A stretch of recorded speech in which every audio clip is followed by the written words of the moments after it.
Contoh yang lain lagi mungkin kalau kita lihat pada materi yang lain, contoh ya, umpamanya pada materi, nah struktur atom. Jika kita lihat seperti ini, manakah ion di bawah ini yang tidak memiliki konfigurasi elektron sama seperti gas neon? Yang tidak memiliki konfigurasi elektron sama seperti gas neon. Dukung jawabanmu dengan pembuktian dan penjelasan. Jadi bukan soalnya lagi tuliskanlah konfigurasi elektron Mg2+, bukan lagi soalnya tuliskanlah konfigurasi elektron Na+, tetapi mana di antara yang 5 ini yang tidak memiliki konfigurasi elektron sama seperti gas neon. Nah, jawabannya setelah dia hitung, tentunya pembuktiannya dulu baru bisa menjawab. Karena kalau dia bisa jawab di luar belum pembuktian, berarti dia menebak. Nah, tapi dalam strukturnya selalu jawaban dulu atau klaim dulu, pembuktian baru penjelasan. Nah, ternyata setelah dihitung, ternyata S min itu yang tidak memiliki konfigurasi elektron sama seperti gas neon. Nah, ini pembuktiannya. Nanti kita bisa hitung sendiri. Dan ini penjelasannya. Nah, inilah contoh-contoh dari soal argumentasi Bapak Ibu yang bisa saya sampaikan. Sekarang coba kita lihat dulu PowerPoint saya sampai mana sudah. Ini kelihatan Pak? Enggak ya, belum ya? PowerPoint-nya ini tadi terakhir ya. Nah, oke, ini PowerPoint terakhir tadi. Nah, ini ya. Nah, saya juga mencoba membuatkan sebuah RPP, nanti saya tunjukkan RPP yang satu lembar itu. Mungkin Bapak Ibu lebih ahli daripada saya membuat RPP yang satu lembar itu. Ini dalam model pembelajaran ABL, Argument Based Learning tadi. Nanti kita bahas belakangan. Nah, ini media tadi sudah kita bahas. Nah, ini soal yang saya susun dengan Bu Nelly tadi. Nah, namun dalam penelitian kami bertanya apakah ABL itu efektif. Nah, di sini sekaligus mau saya sampaikan bahwa ada 2 penelitian yang telah kami lakukan. Satu telah diterbitkan di jurnal internasional, diterbitkan di tahun 2020 ini. Dan hasil penelitian ini menunjukkan bahwa ketika kami bandingkan argument based learning, kami bandingkan dengan Jigsaw dan Tuesday pada ini pada materi kimia anorganik ya di S1 pendidikan kimia. Ada 3 pertanyaan yang kami tanyakan mengenai efek dari PB terhadap kesehatan manusia, efek dari besi terhadap kesehatan manusia, dan efek dari merkuri terhadap kesehatan manusia. Nah, ini deskripsi pembelajarannya. Dan ini adalah rubrik yang kami gunakan untuk menilai dari jawaban-jawaban argumentasi siswa itu. Yang paling tinggi kami beri level 5, di mana skornya 10, contohnya ya. Maka deskripsinya adalah klaimnya itu benar dan komplit, datanya itu benar dan relevan. Karena ada data yang benar tapi tidak relevan. Ada juga data yang relevan tapi tidak benar. Berarti jawaban untuk soal lain. Data untuk soal lain, maaf. Lalu alasannya juga benar dan mampu menghubungkan, menjelaskan antara data dan klaim. Sampai kepada yang paling rendah levelnya, yaitu klaimnya benar dan lengkap, tapi datanya salah dan alasannya juga salah. Nah, hasil penelitian kami, itu kami lihat bahwa ABL, Argument Based Learning, kami bandingkan dengan Jigsaw dan TSTS, itu memiliki nilai rata-rata tertinggi, yaitu 78,67, dibanding Jigsaw yang hanya 69,11, dan TSTS yang 67,56. Lalu ketika kami, ini kurvanya, lalu ketika kami lihat dengan uji lanjutan, uji Tukey, itu terlihat bahwa ini kalau signifikansinya 0 di bawah 0,05 di bawah alfa, ini artinya ABL dengan Jigsaw ini sangat memiliki perbedaan yang nyata, signifikan. Begitu juga ABL dengan TSTS ini memiliki perbedaan yang signifikan. Tetapi Jigsaw dengan TSTS ini lebih besar daripada alfa 0,05, artinya Jigsaw dan TSTS ini sama. Mereka ini memiliki, tidak ada perbedaan antara Jigsaw dan TSTS, kemampuannya adalah meningkatkan kemampuan argumentasi siswa. Ini hasil penelitian pertama kami, ini tadi model ABL-nya. Nah, ini hak cipta dari ABL tadi. Nah, penelitian yang kedua, itu yang saya baru presentasikan di bulan Juli kemarin, di seminar, di konferensi internasional di UPI. International Conference on Mathematics and Science Education, judulnya Learning to Argue Using Argument Based Learning, ABL in Illegal Mining Issue. Jadi, Bapak Ibu, kalau kita mau mengajarkan model pembuatan argumentasi, itu sebaiknya adalah menggunakan menggunakan materi-materi yang bisa didebatkan. Kalau materi yang tidak bisa didebatkan itu kurang baik. Walaupun dia materinya materi kimia, seperti tadi saya katakan, ajak siswa rancang model soalnya itu supaya mereka bisa mendebatkan. Katakan contohnya seperti ini. Manakah yang lebih memiliki pH lebih besar, HCl 1 molar atau HCl 0,1 molar? Itu adalah soal argumentasi karena mereka bisa berdebat. Mereka bisa katakan A atau B mana yang lebih besar pH-nya, nanti didukung oleh data dan penjelasan. Dibanding Bapak Ibu hanya mengatakan hitunglah pH dari HCl 1 molar. Hitunglah POH dari NaOH sekian molar. Nah, itu bukan soal argumentasi. Nah, untuk di perguruan tinggi itu kami menggunakan model yang namanya socio-scientific issue. Kasus-kasus sains yang ada di masyarakat. Salah satunya yang terjadi di Jambi itu adalah isu tentang tambang ilegal, tambang emas tanpa izin yang namanya peti itu. Nah, jadi dalam penelitian kami dengan mahasiswa S1 pendidikan kimia, itu kami melihat, kami menggunakan ABL, kami bandingkan dengan model Jigsaw dan POE. Model POE itu Predict, Observe, dan Explain pada kasus penambangan ilegal di Provinsi Jambi. Nah, ini sudah saya seminarkan kemarin di UPI, dan hasilnya tidak jauh beda dengan penelitian pertama tadi. Kami mendapatkan bahwa model argument based learning juga memberikan siswa nilai yang paling tinggi dibanding Jigsaw dan POE. Dan ketika kami uji lanjutan juga dengan uji Tukey, maka sama terlihat bahwa ABL dengan Jigsaw itu, ABL dengan POE juga memiliki perbedaan yang signifikan, tetapi Jigsaw dan POE tidak memiliki perbedaan yang signifikan.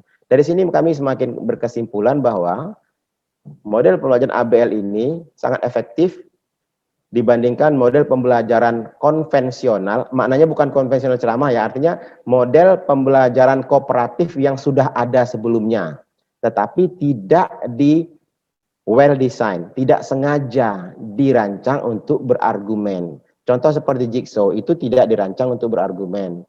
Inquiry tidak dirancang untuk berargumen. Problem based learning tidak dirancang untuk berargumen. Sehingga hasilnya baik, tetapi ketika dibandingkan dengan model ABL yang memang sengaja dirancang untuk berargumen, itu ABL jauh melebihi efektivitasnya dibanding model Jigsaw dan TSTS ataupun POE.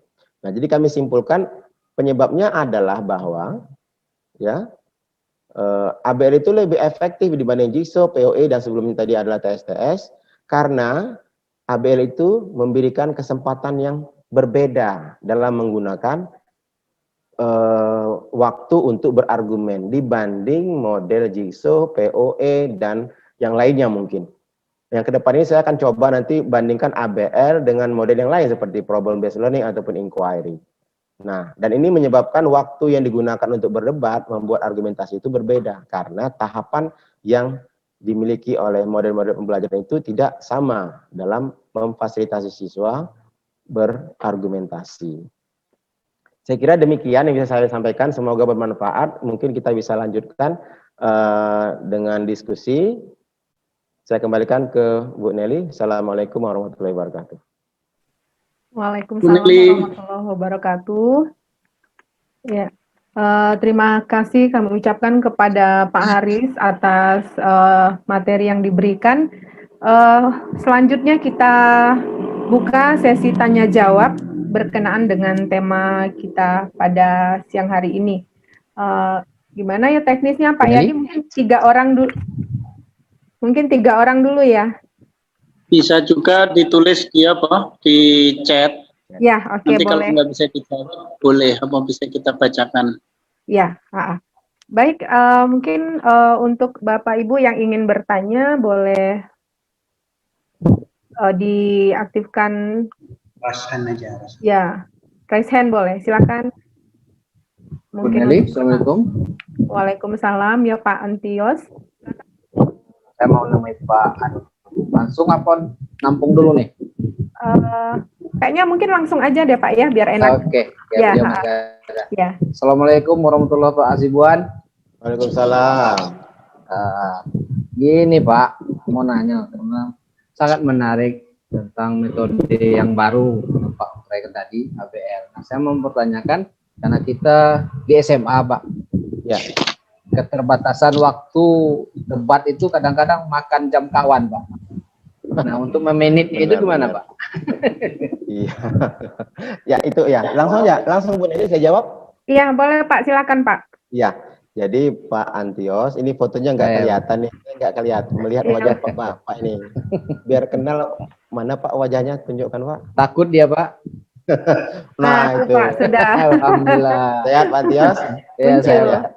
Nah, jadi Pak Antios, kami sudah juga mengalami, makanya tadi saya katakan awal sekali yang kami desain itu adalah argument based learning. 6 tahapan, tetapi kami kesulitan juga ketika tahap-tahap akhir itu waktunya hampir-hampir habis. Akhirnya kami coba membuat yang tadi yang blended learning jadinya. Jadi kalau blended learning jadinya. 6 langkah itu kami bagi 2. 3 tahapan itu dikerjakan online. Ya, semalam sebelumnya itu ajaklah anak-anak untuk pakai Zoom ataupun pakai WA group, berikan mereka materinya, berikan mereka masalah yang bisa mereka kerjakan. Setelah itu minta mereka bekerja sendiri individu, membuat argumentasi mereka sendiri. Nah, besoknya begitu Bapak ketemu di kelas, Bapak tinggal membentuk kelompok, diskusi kelompok, katakan 30 menit, setelah itu nanti diskusi kelas 30 menit, dan sisanya nanti untuk penutupan dan review. Dan itu sangat efektif Pak ternyata. Ya maaf cakap, ini berarti kita kan nyuri waktu ya Pak ya.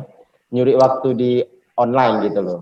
Dan itu sudah sekarang menjadi kelaziman di mana-mana kalau model pembelajaran yang panjang dan materinya susah itu dicampur, namanya blended learning dengan online. Mungkin itu jawaban Mbak saya Pak. Iya. Oke, makasih Pak Siban. Ya, lanjut yang lain Bu Nelly. Iya, oke. Terima kasih Pak Antios atas pertanyaannya. Mudah-mudahan jawaban dari Pak Haris tadi bisa menambah wawasan kita semua juga ya, apalagi di tengah masa pandemi ini, model pembelajaran blended learning itu sangat bermanfaat, sangat baik untuk kita gunakan. Dan kalaupun seandainya, saya lanjut aja Bu Deli, dan kalaupun seandainya blended learning itu dijadikan full online learning juga nggak masalah, karena kan dia tidak membutuhkan praktikum. Nah, jadi jika 6 langkah itu juga seluruhnya dijadikan full online juga nggak masalah. Kalau sekarang ini ya, kemarin kan kami buat model itu kan sebelum pandemi. Nah, dengan pandemi ini jadikan full online saja 6-6-nya juga jadi lebih baik lagi. Silakan lanjut Bu. Iya, terima kasih Pak Haris. Iya. Selanjutnya bagi Bapak Ibu yang ingin bertanya silakan raise hand. Pak Hasiholan Bu, Pak Hasiholan tuh udah raise hand. Silakan Pak Hasiholan. Sorry Bang Holan, duluan saya ya. Silakan Pak Holan. Dibuka aja kameranya Pak.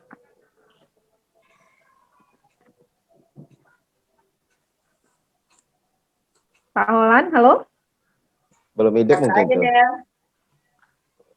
Ya. Kakak aja Nel nanya. Oke, silakan Kak Endong. Sudah Kak Endong Lydia ya. Iya, oke. Selamat sore Pak. Waalaikumsalam. Waalaikumsalam. Ini terima kasih Pak atas penjelasannya, betul-betul memberikan ide dan pencerahan bagi saya. Ini soal yang Bapak contohkan tadi itu, kalau bagi siswa saya itu kan tingkat kesulitannya kan lebih tinggi ya. Jadi bagaimana Pak membuat soalnya pada tingkat sedang dan rendah gitu kan? Soalnya kalau bagi siswa saya beda ya dengan siswa Bu Nelly. Jadi kalau menurut siswa saya itu sudah tinggi Pak. Bagaimana mempermudahnya atau tingkat sedangnya kalau dalam contoh soal Pak? Terima kasih. Iya, baik. Terima kasih Kak Endong. Silakan Pak Haris. Ya, Ibu tugasnya di mana ya Bu ya? Di Morogoro Pak, SMA 14. Oh gitu. Di sana kemampuan siswanya masih rendah ya Bu? Iya. Saya di dusun Pak, 10 kilo dari sekolah kecil. Iya. Dari kelas 1 sampai kelas 3-nya 5 rombel cuma Pak. Oh gitu ya. Jadi saya mau menyampaikan juga model pembelajaran argumentasi ini memang model pembelajaran HOTS, High Order Thinking Skill, yang mungkin tidak bisa semuanya diterapkan pada semua level siswa. Tetapi kenapa? Itu dulu kenapa? Karena memang siswa yang bisa diajak untuk belajar berargumen ini adalah siswa yang memang sudah menguasai dasar-dasar pendidikan atau materi kimia. Contohnya mereka sudah harus tahu dulu seperti tadi ya, mereka sudah harus tahu dulu menghitung konfigurasi elektron, mereka sudah mengenal atom, mereka sudah mengenal yang namanya bilangan Avogadro dan semua konsep-konsep dasar di itu mereka sudah kuasai. Sebelum mereka kita ajak untuk berargumentasi dan mendebatkan bukti dan alasan yang mereka miliki. Nah, untuk siswa yang kemampuannya rendah seperti murid ibu, saya kira nggak perlu ibu paksa kalau memang nggak bisa. Tetapi kalaupun ibu mau coba, mungkin bisa ibu buat soal-soal yang mudah, Bu. Beberapa soal yang kami buat tadi dengan Bu Nelly itu saya kira soal-soal yang sangat mudah. Contohnya umpamanya seperti menghitung menghitung dalam konsep mol, menghitung jumlah Avogadro tadi. Nah, ibu kan mengajarkan bahwa siswa itu mampu menghitung jumlah bilangan Avogadro. Nah, setelah ibu beberapa kali meminta mereka menghitung bilangan Avogadro, coba ibu sisipkan satu soal saja. Jadi mungkin ibu tidak perlu, jadi ibu tidak perlu langsung mengadaptasi model pembelajaran ini bulat-bulat, nanti mereka terkejut juga.